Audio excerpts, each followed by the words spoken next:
I read von Hildebrand's Purity when I was 16, and I was completely overcome by his vision of sexuality, which I even then already found so magnificent, even though I didn't understand that much.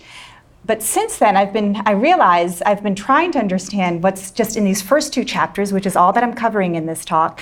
And in preparing for this talk today, I've never spoken about it systematically like this. I realized that there was so much more than I even realized in the decades since I've read it, as many times as I've read it through. So I would like to do that. I'd like to do a close reading just of these first two chapters. And I want to prepare you. I am going to be giving quite a few quotes. Now, if you want to pull your text out, you can follow along. I will try to keep them short. There are a couple that are a little bit longer. But I figure if I prepare you, then you can just settle back and enjoy the quotes. So Hildebrand begins his analysis of the virtue of purity by considering the unique role of sex in human nature. Purity, not to be confused with chastity, though presupposing it, is not directly constituted by a proper attitude towards sex. That is, purity, the virtue of purity, is not directly about sex, according to von Hildebrand. Purity is constituted, he says, by a perception of and reverence for God's holiness. It consists, he says, in, quote, a surrender to the glory of his countenance. On this understanding, angels also possess the virtue of purity. On the other hand, Hildebrand says that in the case of the human person, quote, sex does possess a peculiar significance for purity, end of quote, and, quote, does imply and demand a particular attitude to sex, end of quote. Human purity will have at its center, he says, and I quote, willing in the domain of sex only that which has no need to hide from God's light and in no respect opposes it, end of quote. So Hildebrand says that if we're going to understand purity, we must understand the structure of human sexuality, which is so especially relevant for it. And it's the significance of human sexuality for the human person.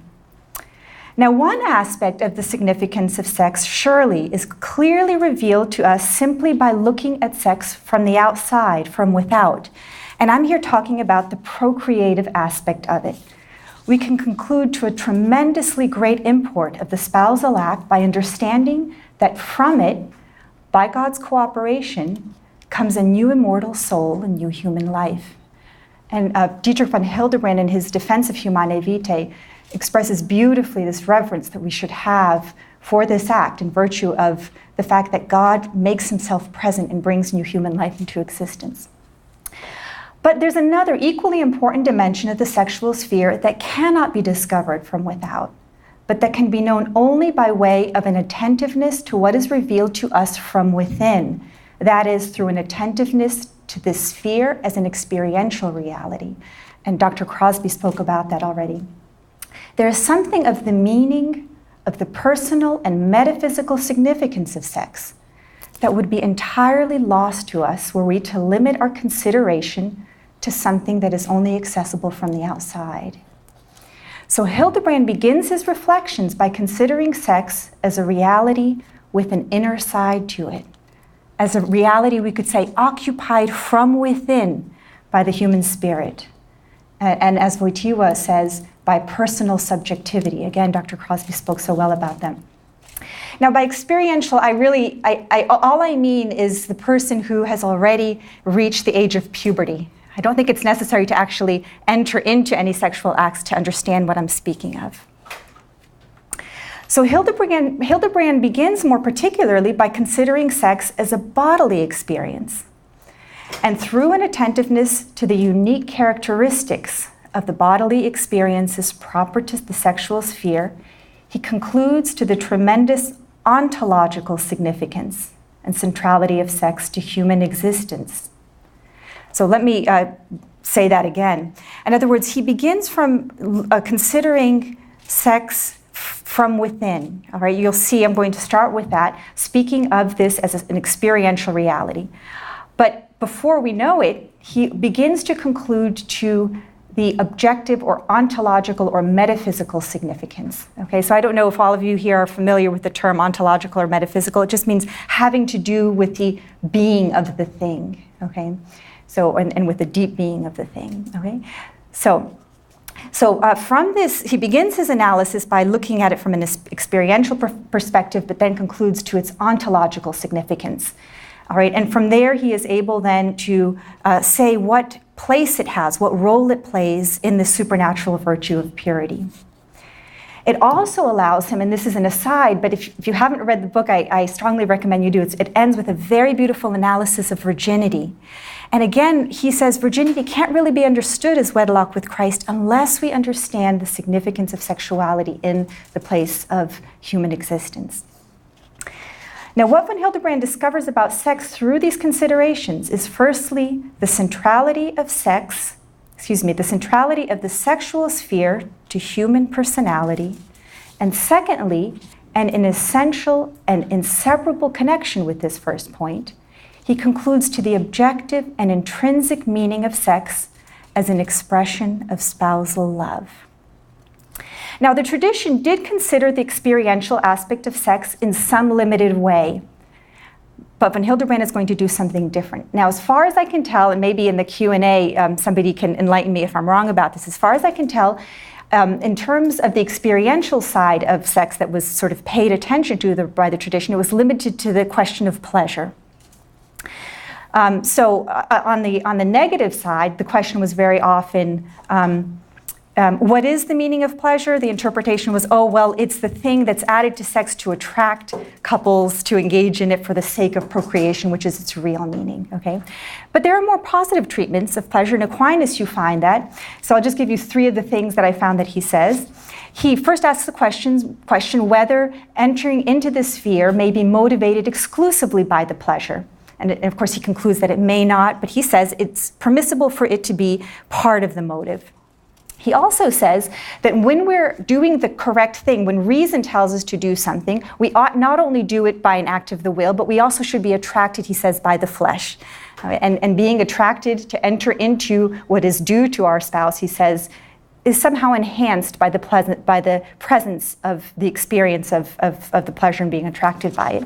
And finally, he writes, and I'll give you a quote here, when what is rightly desired has been settled by reason, then even though one's bodily appetite is aroused toward it, there is nothing wrong with all that. Okay? So, end of quote.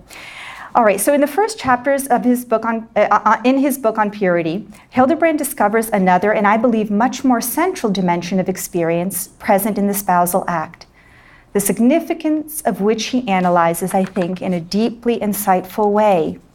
A significance that then opens up a dimension of the spousal act that I believe was not recognized in the traditional treatments of it. Is my voice carrying? Can you hear me okay? Okay. So the first two chapters are Sex Distinguished from Other Bodily Appetites, where he considers the unique character of sex as a bodily experience. And this chapter is seamlessly connected then with the second chapter titled The Relation of Sex to the Spiritual Life. So chapter 1, Sex is Distinguished from Other Bodily Appetites. Now I've divided this section of my talk into 7 points. Just to help sort of organize it, but you'll see that in some way they're all linked to each other. In this chapter, von Hildebrand first distinguishes the bodily experiences of sex from other bodily appetites by the fact that the experiences in the domain of sex have, as he says, an essential depth to them. The others are, by comparison, of their own nature, essentially superficial. So here's a quote on page 1. Among the activities and appetites of the human body, sex occupies a unique position. When we consider eating, drinking, and sleep, indeed bodily pleasures as a whole, we find this entire province of human experience characterized by a lack of depth. End of quote. Conversely, he writes, immoderate desires in these other areas, by comparison with the sphere of sex, have a relatively superficial negative value attached to them. What then does von Hildebrand mean in speaking of this bodily experience as essentially deep? Well, we first have to note that bodily experiences and appetites already indicates something that is more than merely a physical event, but an event that involves the conscious interiority of the person. Bodily events that we can say are animated, so to speak, by consciousness.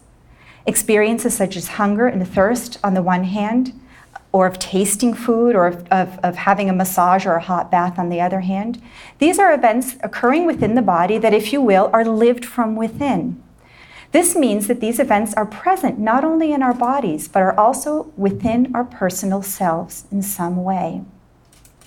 This stands in contrast to merely physical events taking place within us, albeit organic and therefore living ones, such as the circulation of blood, or the metabolism of the cell, and so on. In the kinds of bodily realities that Hildebrand is speaking of, the experiences in the psyche are part and parcel of the event, almost as a kind of second dimension of that event. Thus, these bodily events, the soul, the self of the person, in these bodily events, in these bodily occurrences, the soul or the self of the person is essentially involved. Okay, so bodily here in this first chapter, I'm basically saying means bodily psychic. He speaks of the vital corporeal. That's the language that he uses. Just see if I can tighten this. Okay. Now, Hildebrand writes that physically speaking, there's something to sexual experiences whereby they penetrate to the very root of man's physical being, end of quote, in a way that no other physical experiences ordinarily do. In chapter 7 on page 59, he says, quote, "The sexual act is in a certain sense the central act of the body. It is in a sense the awakening of the corporeal nature, otherwise asleep. It represents the most vital and the most intense experience of which the body is capable. Is, we may say, the sole experience in which the body is brought into act as a whole. In it, the vital nature lays bare, so to speak, its deepest roots." Okay, so keep in mind here that we're speaking of this now as a bodily experience. Okay, so the body wakes up. Okay, in the second chapter, he's going to connect it with spiritual acts. All right, but even as a bodily act, it's amazing. He says the body wakes up. Okay, but of course, we can only understand this if we see that the psyche is already involved. Now, if the psyche has depth dimensions, which it would seem to have, okay, sort of there are layers within our psyche that go deeper and deeper, Hildebrand is referring to the fact that as bodily psychic, sexual experiences are essentially, that is, by their own nature, bound up with a very deep place, and perhaps with the center of the human psyche, the human soul. The interior of the person is touched or brought into play, as it were, at a depth entirely different than in the case of, for example, the enjoyment of food, the experience of the enjoyment of food. Secondly, the depth at which sexual experiences by their very nature occur gives to this sphere a distinctive quality all its own. Van Hildebrand refers to this quality over and over again. He says it's a quality that's not comparable to the quality of other bodily experiences or pleasures. If I understand him, he is giving a description to this quality, at least in part, and saying that by virtue of, quote, penetrating to the very root of man's physical being, sexual experiences are characterized by a specific character of mystery, of something extraordinary which exceeds the bounds of everyday life, end of quote. Experiences found within the sexual sphere have, quote, a depth and gravity which removes them altogether from the province of all other bodily experiences, end of quote. So again, other bodily experiences aren't essentially significant, whereas these experiences by themselves, even prior to the question of whether they are ordained for the act of love and so forth, already in and of themselves have a tremendous significance to them in terms of, they reveal that in their quality, in their special quality. So thirdly, Hildebrand believes that it is on the basis of these characteristics that experiences related to the sexual sphere of the human person, he says they are not self-contained as bodily experiences. That is, Sex, he writes, quote, tends to become incorporated with experiences of a higher order, purely psychological and spiritual. Again, quote, every manifestation of sex produces an effect which transcends the physical sphere in a fashion quite unlike the other bodily desires, and it involves the soul deeply in its passion. Okay, end of quote.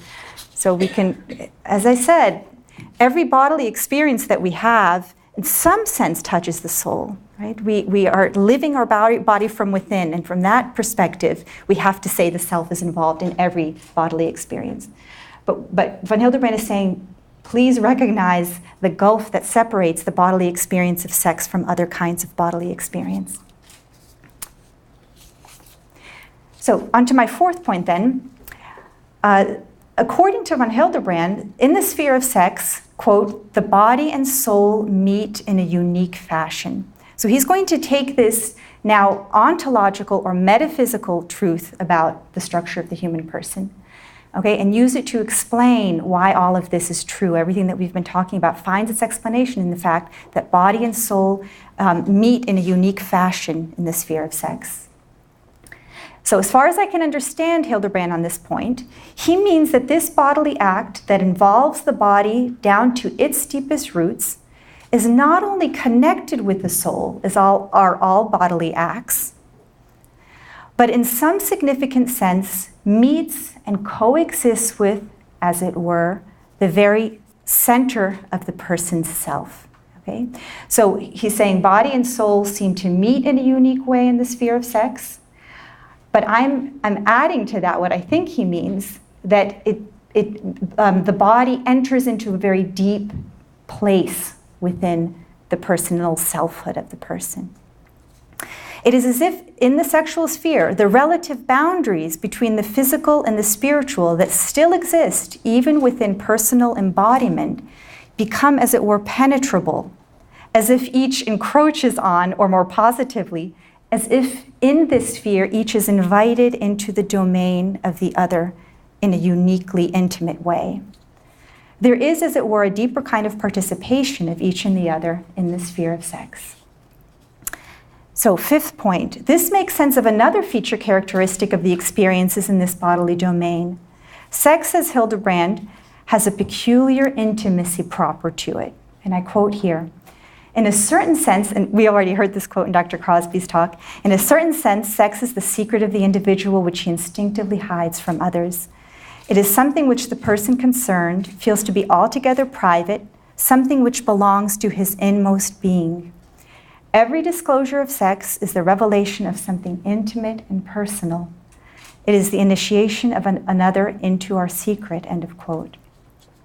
This intimacy I take to give evidence of how I interpret the above point, namely in the sphere of sex, to say that the body and the soul meet in a unique fashion is to say that the bodily experience of sex is bound up with some very central spiritual space within the person. This is mysterious, and it's not possible to explain, but it is accessible to our experience as being true. In this context, it is worth reading a passage from the chapter on impurity on page 21, where Hildebrand speaks of the inability for us to fully understand the reasons behind certain characteristics of the sexual sphere. Now, I'm bringing up this point because one of the difficulties in speaking with those who have a different view of sexuality than the Catholic view, let's say than Hildebrand's view, is that very often people experience sex differently once they've become alienated from their bodies, right? John Paul II says persons now have a constitutive difficulty of identifying themselves with their bodies. So they must experience the sexual sphere in quite a different way, also because of cultural influences and so forth. So I think that the discussion of this sphere in some ways stands and falls on whether or not people have access to this experience, which cannot be proven logically. So I'd just like to read for you this, I think, a very significant point that von Hildebrand makes about this sphere. He says, here he's speaking of the evil of impurity, saying that it can't be proved. But I think what he says here is true of all sexual experiences. It is obviously beyond the power of language to describe sufficiently or even to deduce the evil inherent in the nature of sex when treated as its own end. All that can be done is to keep our gaze steadily fixed upon it. Its peculiar quality must be apprehended intuitively. For apart from the universal impossibility of explaining and proving the distinctive nature of purity, we are here faced with the secret of a quite special kind, since we are dealing with a fact, and here this is very important, the significance of which is rooted in a region beyond the normal field of our intellectual vision. We are face to face with the mystery of sex. The fact, however, is too plainly visible to admit of doubt, end of quote. And I think that's one of the tragedies of our time, is that the mystery of sex has in some way been sort of the veil has been torn away and the sense of mystery has been lost. So point number 6, I believe that all of the above features are again essentially connected to the final point of this first chapter that I would like to bring out. And perhaps this is the main one. Namely, that sex occupies a central position in the personality, and I quote here, "It represents a factor in human nature which essentially seeks to play a decisive part in man's life. Sex can indeed keep silence, but when it speaks, it is no mere obiter dictum, casual expression, but a voice from the depth, the utterance of something central and of utmost significance," end of quote. And then he adds a point of great importance that he only mentions here and then develops in various places throughout the rest of the work. He says, quote, "In and with sex, man, in a special sense, gives himself," end of quote. So I want to cluster several concluding remarks into this 7th point and last point here. I first draw your attention to something that has been happening all along. While Hildebrand's entry into the analysis of sexuality is from this experiential perspective, the analysis has led him to draw extremely important conclusions about the ontological or metaphysical status of the sexual sphere. We notice here that the experiential and the ontological, therefore, are woven together in all of these points. There's something unique about the sexual sphere in this respect that is not true of all experiential realities within us. The experiential depth indicates an ontological depth. Okay, so if you got lost in that paragraph, that's all that I want to say, okay, that there's something unique in the sphere of bodily sex. All right, we can have a very powerful experience, let's say, of tasting something. Okay, if you ever saw that silly movie Ratatouille, I remember towards the end, he eats the ratatouille and he's taken back to his childhood. It's actually quite a sweet moment. Okay, he remembers his mother and the love with which she serves his ratatouille. Okay, but the sense of taste doesn't indicate that tasting something has a tremendously important ontological place within our being as human persons, right?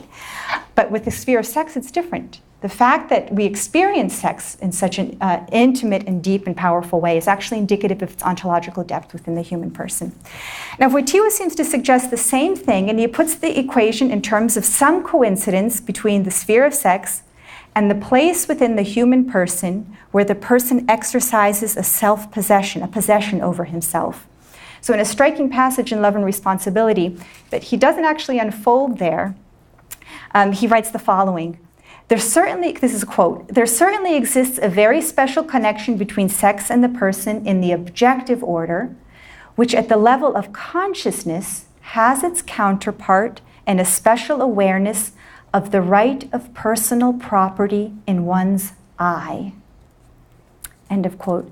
So the sexual sphere is for Wojtyła, it seems to occupy that place within myself where I possess myself, juridically speaking. And so sexual giving will be inseparable for him from self-giving, and then also from all the moral norms that govern self-giving.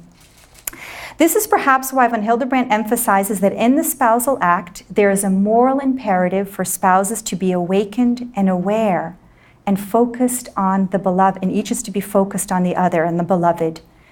And this point I also believe is the center of many of the ethical points in the theology of the body.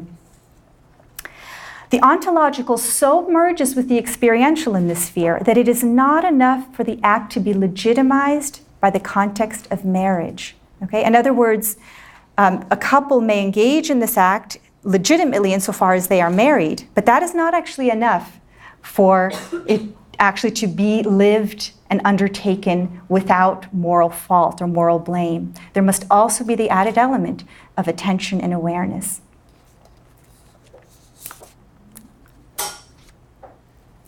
Okay, so maybe I'll just, in the interest of time, just quickly say this is also very important in his treatment of virginity. He says that this understanding of the centrality of sexuality explains why it is that giving this sphere of our being over to Christ is where the soul is, the human person is wedded to him in a unique way. So I'll leave it at that. But as I said, I hope that you get a chance to read this marvelous treatment of virginity at the end. And so to end this section, I would like to touch only very briefly on a matter that is delicate and difficult, but nevertheless, I believe, important to make reference to in the context.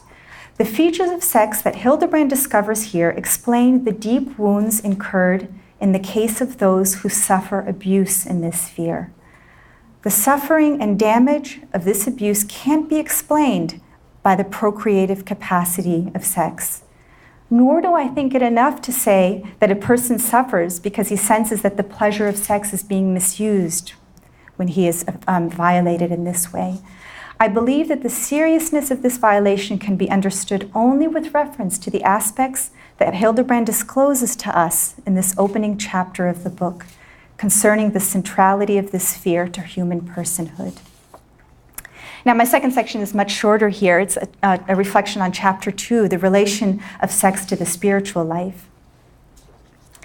So in the first chapter, Hildebrand has laid the foundation for his central idea in the second chapter, namely that sex does not only have the function of bringing into existence new human life, but possesses the intrinsic significance of a unique union of love. Now, I want to anticipate here and second something that Dr. Crosby mentioned. It is on this very basis, in other words, discovering the unitive aspect of sexuality, I think it's on this basis that Hildebrand gives the procreative dimension of sex a much deeper metaphysical grounding than is provided by the traditional account. So to understand what Hildebrand is saying here, we have to pause over his use of the term significance, and this is something that I wrestled over for many years in trying to understand this chapter. Up to this point, Hildebrand has been using the term significance to mean either importance or relevance to, such as when he writes, sex does possess a peculiar significance for purity. Okay? He means that sex is relevant to purity. But in this chapter, he seems to be using it in a way closer to the cognate underlying it, namely to mean a sign. He seems to be saying that sex signifies spousal love, not merely as a conventional sign, but as a natural sign. And we find a similar idea if you're familiar with the writing of Paul Quay. This is how he speaks of the spousal act. In saying that there is a relation of significance between sex and spousal love, Hildebrand is referring to the fact that the structure of sex in so many aspects is fashioned on the analogy of spousal love. Okay?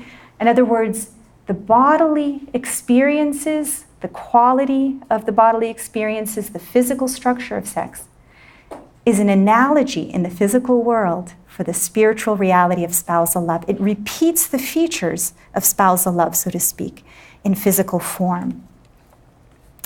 So I'll give you an example. He says, in virtue, quote, of its profound centrality and intimacy, and also of its mystery, sex is capable of a particular relationship with love, the most spiritual and the deepest of all human experiences.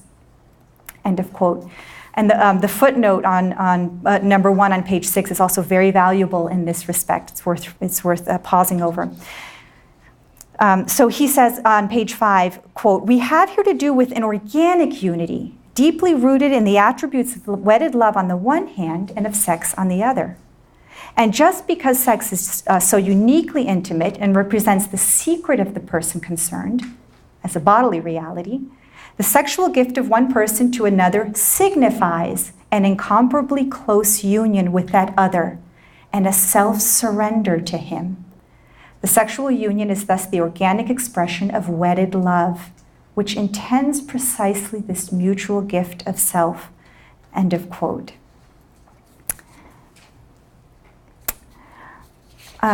Okay, I'm realizing I'm a little bit short on time. So maybe what I'll do is I will summarize a couple more points here, and then we can open to questions. Von Hildebrand himself doesn't use the term embodiment anywhere, as far as I can tell, in this work. But I think it's actually important. I think he means embodiment, and it's a concept that I would like to just spend a little bit of time on because I think it's very, very important. Okay? To say that the sexual sphere, physically, so to speak, repeats by analogy the features of spousal love is an important step, but it's not all that occurs in the spousal act and in the sexual sphere. The sexual sphere actually contains an interior metaphysical space that is fashioned, because of its analogical structure, to be occupied from within by the reality of spousal love. Now, were you able to follow that? Okay, so in other words, we don't just have a physical act that's somehow complete in its nature, along with the strong psychic experiences, that is somehow then added so that together they work for self-donation. It's actually that in virtue of the specific structure of this bodily region within the person, it has an interior metaphysical space that is destined to be occupied from within by spousal love. So that what you really have in the spousal act is one act in two dimensions. Okay, so you can see why von Hildebrand says there is no way to understand the significance of sex from below biologically. We must approach it from above, and its true meaning is revealed to us only if we see it as, now I'm going to use the word, as embodying spousal love. This is, I think, an extremely important point. And so then he says, it's, I think because of this, that the spousal act doesn't only signify spousal love, he says it constitutes and it effects an intrinsic union that otherwise cannot come about between the spouses. Okay? Wojtyła, or John Paul II in the Theology of the Body, puts it in terms of the body is a co-subject with the spouses, right, with the love of the spouses. It can actually be co-subject in the act of self-donation. Okay. So I want to just conclude then very briefly by saying something about Hildebrand's position on the procreative dimension of sex. He is sometimes accused of separating the unitive from the procreative. But I believe Hildebrand's account of sex as possessing the meaning of spousal love does the exact contrary, and rather opens an entirely new horizon when it comes to understanding the procreative dimension of marriage and of sex.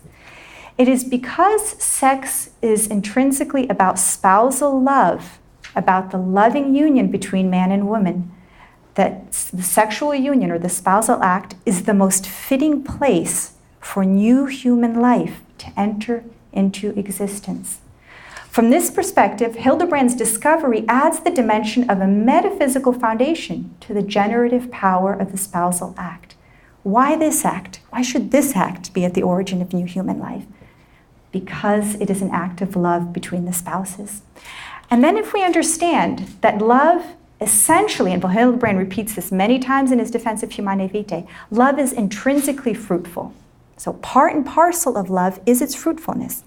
If we understand that, then if we see here that we have a concrete embodiment of union with a concrete fruit connected to it, to remove that fruit is not just to remove the fruit, but to dismantle the act as an act of love, okay? Because union and fruit are so inseparably connected. And the spousal act is an incarnation of that law of love. Separating it is actually to destroy the act as an act of love between the spouses.